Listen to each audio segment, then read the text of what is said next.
A violência tem um ciclo, né? É um ciclo que a gente chama o ciclo da violência. Então, vamos pensar num casal. Então, está tudo bem, né? De repente, acontece alguma coisa que a gente chama do fator estressor. Então, ou a comida não agradou, ou o marido bebeu demais, ou a mulher bebeu demais, ou teve uma briga com as crianças, qualquer coisa que seja estressante. Aí começa a briga, né? Então, pode ter desde uma discussão verbal, simplesmente, como agressão física ou, né, chegar aos extremos que a gente tem visto por aí. Depois disso, esse estresse chega num ápice, né, e as pessoas se entendem normalmente. Então, ou vai dormir de mal, ou, né, ou sai, dá uma volta e depois está tudo bem. Aí vem uma fase que, nesse ciclo, a gente chama da fase da lua de mel, que fica tudo bem. Né? Então, não, eu prometo que eu não vou fazer mais, isso não vai acontecer mais, me desculpa, parará, e volta àquela estabilidade, né, aparente, até que aconteça novamente algum fator estressor, e isso vai se perpetuando. Então, o que tem que ser evitado? Que isso se torne um hábito, né? Porque o que a gente vê é que o comportamento violento, agressivo, ele muitas vezes é um hábito.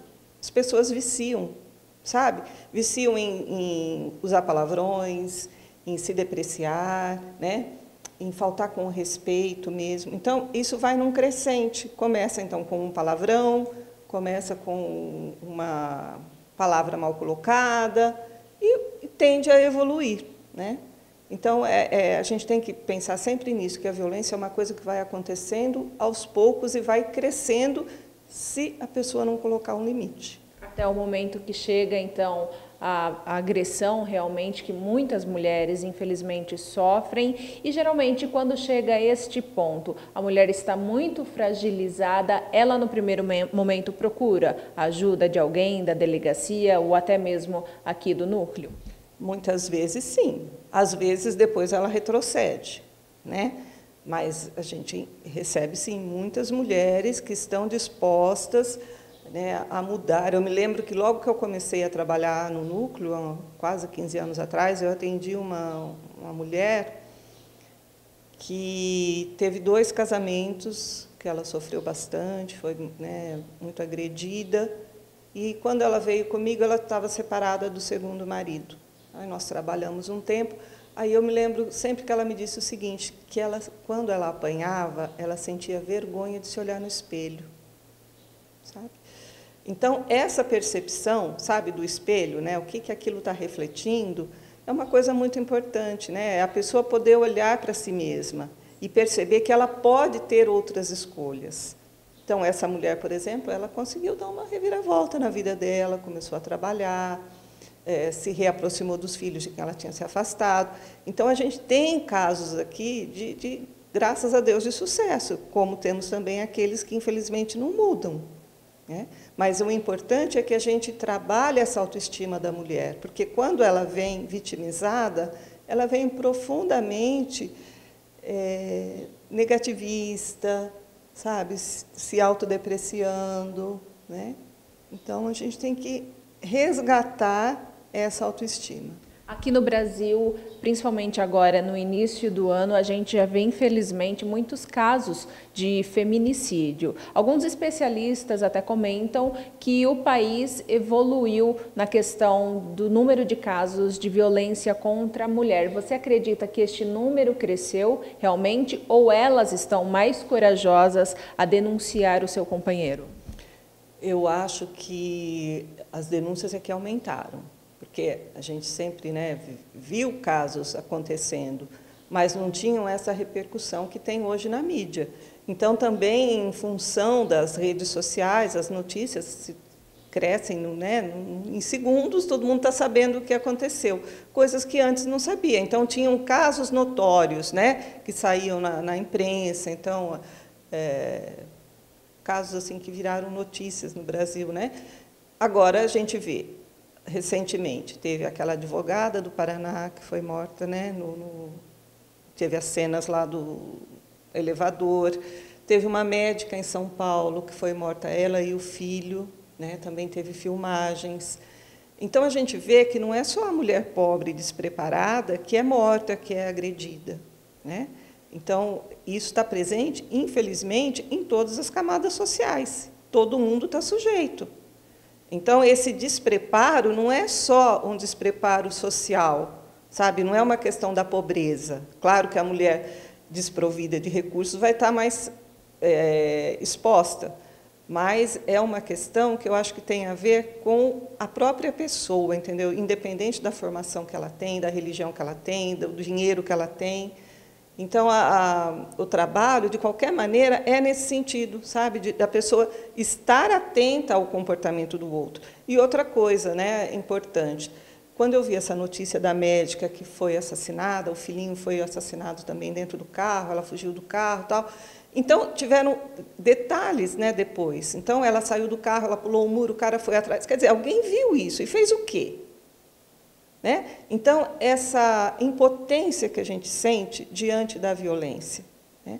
Ou mesmo naquele caso lá do Paraná, né? Que foi filmado, estava cenas no elevador. Como que a família nunca percebeu isso?